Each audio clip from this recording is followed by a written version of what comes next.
Hello भाई, नमस्ते, प्रणाम। देखिए, धर्मेंद्र दीवाना एंटरटेनमेंट में आप लोगों का स्वागत है। देखिए, पावर एक्टर पवन सिंह का बहुत बड़ा अपडेट हम देने वाला है। तो ऐसे ही अपना छोटा भाई के चैनल को सब्सक्राइब और शेयर करी और वीडियो में बना रही। आप लोग पूरा वीडियो देखते नहीं है यार, आप लोग देखिए, ठीक है।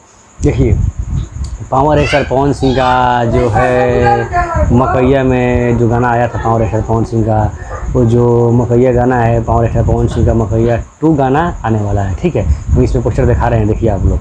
पावर एक्टर पवन सिंह का ये गाना जल्द से जल्द आने वाला है। आप लोग अपना कमेंट में राय बताइए कि पावर स्टार पवन सिंह का ये गाना आना चाहिए कि नहीं।